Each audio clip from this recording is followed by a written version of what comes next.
Pilipinas, magandang araw po sa inyo, ka-coffee, Luzon, Visayas at Mindanao. Sa mga ka-coffee natin abroad, magandang araw po sa inyo. Nag-message sa akin yung boss ko dati, no, si Ma'am Rose. Ma'am Rose, shoutout po sa inyo. Kinakabahan siya kasi baka tuluyan daw po si Pangulong Bongbong Marcos at i-impeach ito. Mahaba po ang proseso. Ang sagot ko kay ma'am, sabi ko, ma'am, malabo po yan. Hindi matatanggal si Presidente Marcos bilang presidente dahil sa impeachment. Actually, napakaraming dahilan bakit hindi siya matatanggal. Una, basura yung i-file na impeachment case. Basura. Kumbaga walang merit, walang substance. So sige, lumusot man yan. If ever lumusot sa House of Representatives, kahit malabong lulusot sa House of Representatives, alam mo kung bakit? Yung pagdadaanan dyan sa House of Representatives, mabaya isa-isahin natin, no? Kasi dadaan sa Justice Committee yan. After ng Justice Committee, pagkatapos silang imbestigahan yan, iaakyat sa plenaryo. Ano ibig sabihin ng plenaryo? Sa plenaryo, ka-coffee, doon boboto lahat ng mga mambabatas.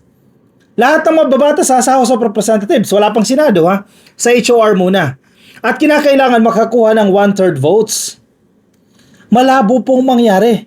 Kasi political pa rin ito, ka-coffee. Political pa rin yan. Malabo makakuha ng 1/3 votes itong impeachment case ni PBBM. Sabihin na natin, worst case scenario, lumabas sa Justice Committee. Committee level pa lang committee. Committee, after na committee, mas malawak, plenaryo, di ba?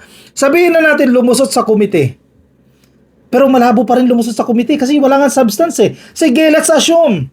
Kulit ko, no? Worst case scenario, lumusot yan sa committee, umakyat ng plenaryo, hindi magkakaroon ng 1/3 votes dahil marami pa rin dyan ang loyal sa presidente. Naniniwala pa rin sa presidente. Hindi lang dahil loyal, dahil nakikita nila walang ginawa kasalanan ng presidente. So malabo na makakuha ng 1/3 votes. Pero ka-coffee, marami political butterflies. Marami nagsisilipat na ng kampo para mabuhay, mga politiko, di ba?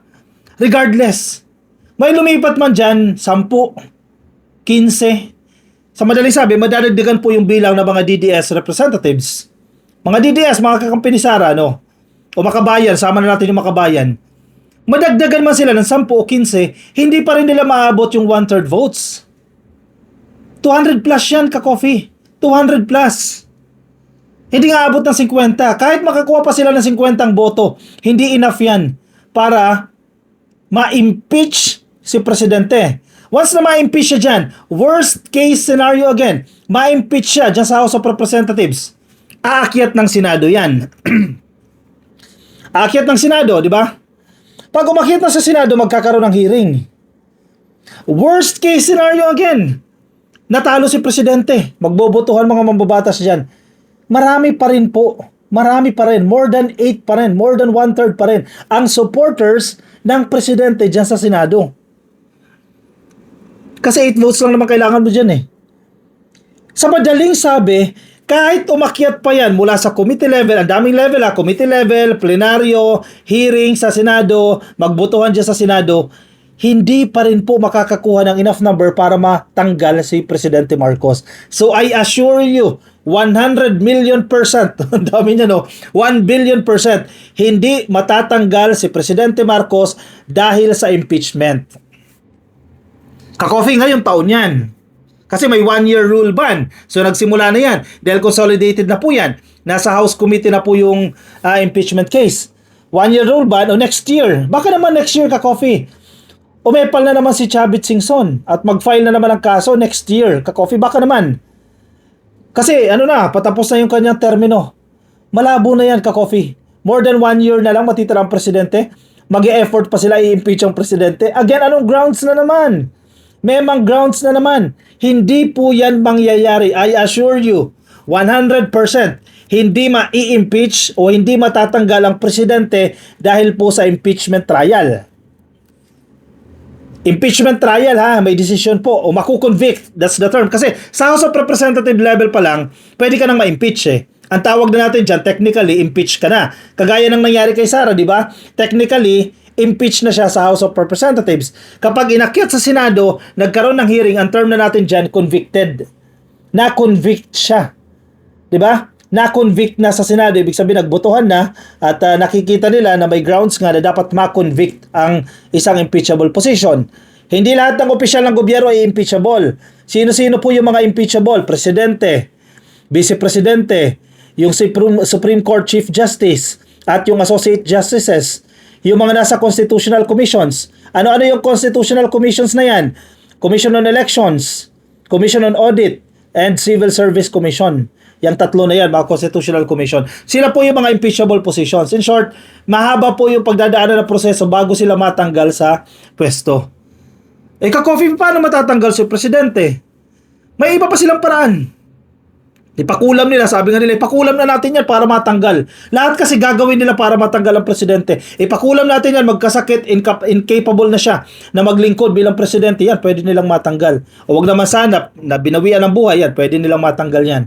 People's Initiative, matatanggal nilang Presidente, no? Kasi ginawa na nga nila, actually, they tried already.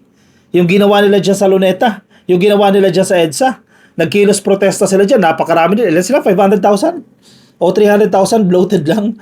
300,000? 100,000? Natanggal ba nila Presidente? Hindi. So sa mga BBM supporters, sa mga loyalista, kay Ma'am Rose, na lagi nakikinig sa atin, thank you Ma'am, and Tito Ox, shoutout po sa inyo. Huwag kayong kabahan.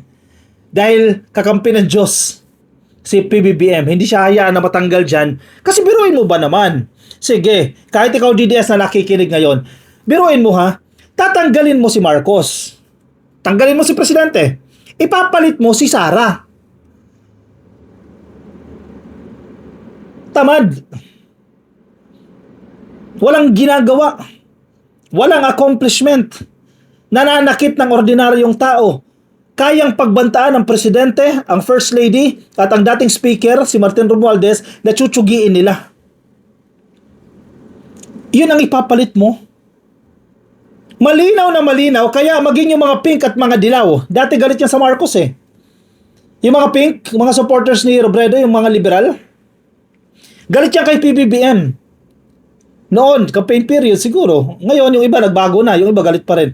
Pero, bagamat galit sila kay Presidente, they do not support any move or any attempt to replace the incumbent, to replace President Marcos with Sara Duterte or by Sara Duterte. Alam mo kung bakit? Kasi walang matinong ipapalit. So kung ikaw pink, ikaw dilaw, mas okay na to si Marcos. Mga kaibigan ako pink eh. Mga millennial, kaibigan ko mga pink eh. Ang sinasabi nila, okay sana kung matino yung ipapalit eh. Sabi nila, okay sana kung si Lene Robredo. Pero questionable pa rin yan. Pero mas okay daw kung si Lene Robredo ipapalit. Susuportahan nila. Pero ipapalit mo tamad. Ipapalit mo walang accomplishment. Gaya ni Sara Duterte, wag na lang. Mag-Marcos na lang kami. Di ba? Malinaw na malinaw na malinaw. Walang suporta kay Sara Duterte. Kaya hindi nagtatagumpay yung impeachment case nila. Ano kayo ngayon?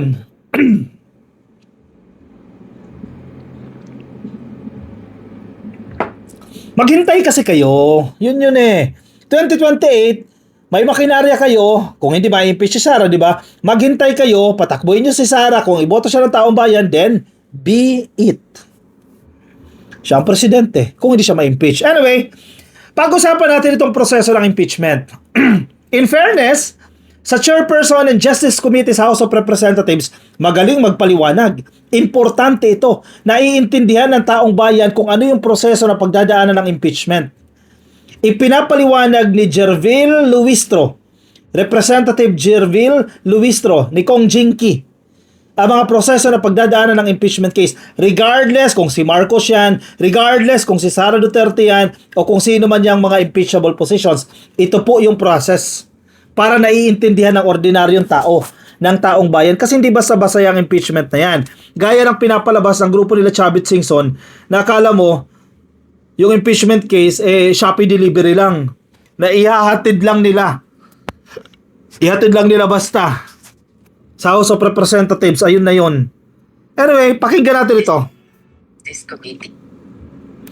Maganda yung paliwanag dito eh. Sa interview na to ni Kong Jervil Luistro, diyan sa ABS-CBN, pinaliwanag niya yung 5 proseso na pagdadaanan po ng impeachment case once na nasa House Committee na.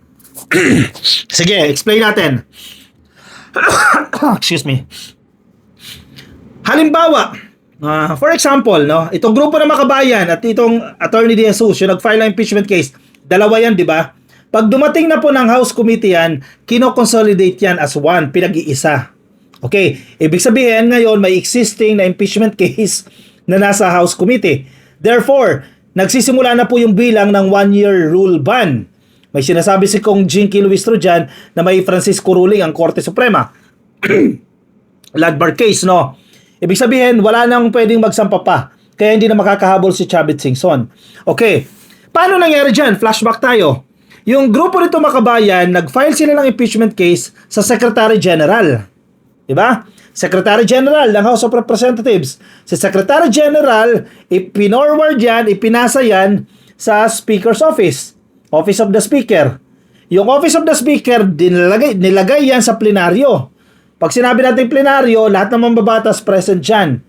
And then, once na nasa plenaryo na, ni-refer yan sa Justice Committee na tatayong independent at impartial. Yung Justice Committee, sila yung magsusuri dyan sa impeachment case na yan. I-check nila yung form, no? Yung substance ng impeachment case. Pakinggan natin yung sinasabi ni Kong Jinky Luistro para naiintindihan natin. So, as I have been sharing to our countrymen, pagdating po ng Justice Committee, merong 5 na steps kaming gagawin sa Justice Committee. Ano po yan?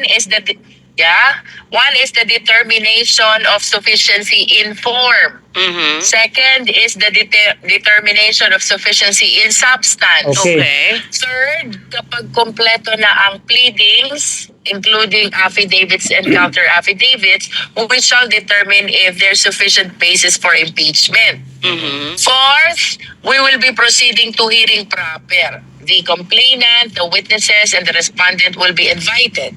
And after concluding the hearing, the last step is for us to determine whether or not there is probable cause to support the impeachment complaint. No?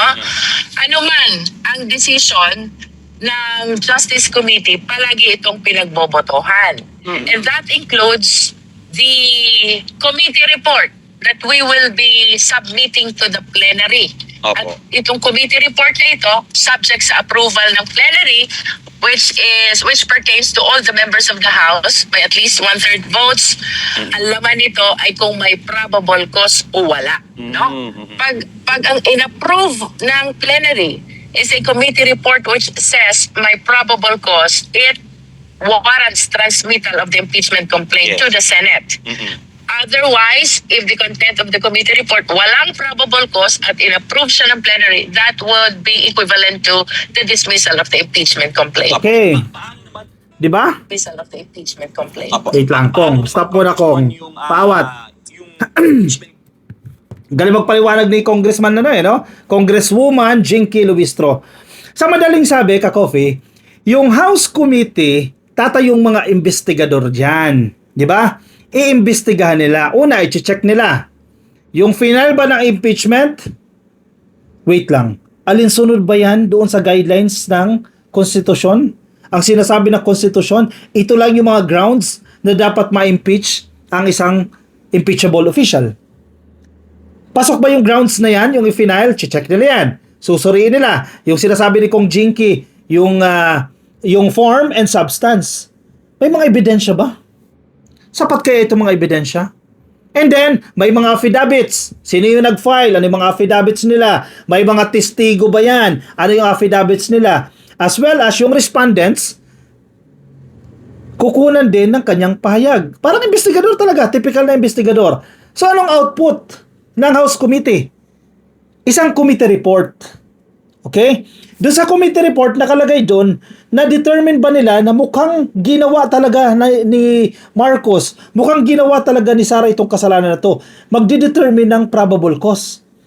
May probability ba na ginawa niya talaga itong krimen na yan? Para sa mga korte, di ba? Bago mag-issue ng warrant of arrest ang korte, na-determine na yung probable cause. Posibleng ginawa niya. Wala pang judgment ha. Ginawa niya yan o hindi, wala pang judgment. Pero na-determine ng mga judges o kung sa korte, mukhang ginawa niya. Therefore, kailangan natin siyang arestuhin. Bigyan natin siya ng warrant of arrest. para wag niya nang gawin ulit o para mapigilan ulit kung ano man ang plano niya. Sa korte yan. Pero dito, sa House Committee, magkakaroon sila ng report, i-determine kung may probable cause or hindi.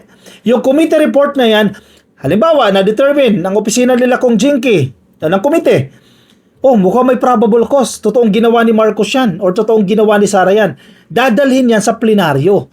That's the time pagbobotohan nila yan. Agree or disagree. Yun, magdi-decision na ang lahat ng mambabatas. Yan po yung due process. Mahaba-habang proseso yan. Ang tanong, Ka-Coffee, paano kung may isa na namang impeachment case na isinampa, pero hindi na kay Marcos? Kasi bawal na sa isang tao eh. Sa isang tao may 1-year rule ban. Ibig sabihin, next year ka pa ulit pwede mag-file ng impeachment case laban kay Marcos. Paano kung ibang tao, gaya ni Sara Duterte? Ang sagot po, kaya po ng House Committee. Yan po yung pagtitiyak ni Kong Jinky, kaya nilang i-handle ng magkasabay ang more than one impeachment case. Therefore, habang ginagawa nila yung investigasyon dito sa impeachment case ni PBBM, kaya nilang isabay yung investigasyon sa impeachment case ni Sara Duterte. Doon ako excited. For sure kayo din, excited kayo na dinggin niya kay Sara. Alam mo kung bakit? Ano lang ito parang refile lang ito yung kay Sara. Na-determine na may probable cause yung kay Sara. That's the term Na-determine na may probable cause. Kasi naakyat na nga ng Senado yan Tinulugan lang ng Senado yan Nadaan lang sa technicalities yung 1-year rule ban. Yung kay Sara, may determined articles of impeachment na. Ibig sabihin, may mga grounds na na-establish na ginawa ni Sara Duterte yan. Yun ang mas exciting. Kay Marcos, wala. So balik tayo sa first question. Matatanggal ba si Presidente sa pamamagitan ng impeachment? Malinaw na malinaw ang sagot. Never. No. Maniwala kayo sa akin, Ka-Coffee. Hindi matatanggal ang Presidente dahil sa impeachment. Hindi ko hula yan, di ba? Dahil yan sa pag-obserba natin sa mga political events, sa mga nangyayari, sa mga analysis natin sa sitwasyon na ito. Hindi matatanggal ang Presidente sa pamamagitan po ng impeachment. O siya, i-komento ang inyong opinion, reaksyon sa comment section para mabasa po ng iba nating mga Ka-Coffee. Yung mga nasa Facebook, baka di pa po kayo naka-like and follow, please like and follow. Mga nasa YouTube, baka di pa po kayo naka-subscribe, click lang po na subscribe, hit that button, subscribe. Sa TikTok, subscribe na rin po kayo. I'll see you in my next video. Paalam po sa inyo, bye-bye.